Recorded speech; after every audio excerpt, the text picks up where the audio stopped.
22 গজ মাঠে দাপিয়ে বেরিয়েছেন ইউসুফ পাঠান। ভারতের জাতীয় দলে বিধ্বংসী ব্যাটার হিসেবেও সুনাম রয়েছে তার। এবার রাজনীতির মাঠে সাবেক তারকা খেলোয়াড়। লোকসভা নির্বাচনের চতুর্থ দফায় তৃণমূল কংগ্রেসের হয়ে পশ্চিমবঙ্গের বহরমপুর আসন থেকে লড়ছেন এই ক্রিকেটার। আসানসোল থেকে লড়বেন। শুধু ইউসুফ পাঠানই নয়, লোকসভা নির্বাচনের এই পর্বে পশ্চিমবঙ্গে তারকা প্রার্থীদের মহারণ দেখছেন রাজ্যটির ভোটাররা। তৃণমূল কংগ্রেসের ঘাসপুর প্রতীকে লড়ছেন বিনোদন ও ক্রীড়া জগৎ সহ অনেক হেভিওয়েট প্রার্থী। তাদের মধ্যে রয়েছেন কীর্তি আজাদ, মহুয়া মৈত্র, অভিনেত্রী শতাব্দী রায়। অন্যদিকে পদ্ম শিবিরে লড়ছেন রাজমাতা অমৃতা রায় ও দিলীপ ঘোষ সহ অনেক হেভিওয়েট প্রার্থী।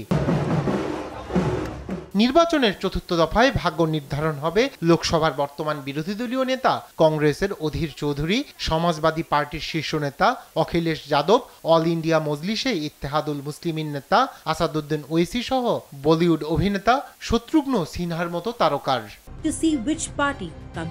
এদিকে ভোট গ্রহণের শুরুতেই ভোট দিয়েছেন জম্মু কাশ্মীরের জনপ্রিয় নেতা ফারুক আবদুল্লাহ ও তার পরিবার। এছাড়া নিজ নিজ কেন্দ্রে ভোট দিয়েছেন আসাদুদ্দিন ওয়েসি সহ অনেক হেভিওয়েট প্রার্থী। Political parties prepare for election. ভোটের মাঠে তারকা খ্যাতিকে কাজে লাগিয়ে আসন বাগিয়ে নেওয়ার কৌশল ক্ষমতাসীন বিজেপি থেকে শুরু করে বিরোধী দলগুলোর। এই পর্বে এসব প্রার্থীদের মধ্যে জমজমাট লড়াইয়ের আশা বিশ্লেষকদের। রায়হান কবির শুভ্র, নিউজ ডেস্ক, দেশ টিভি।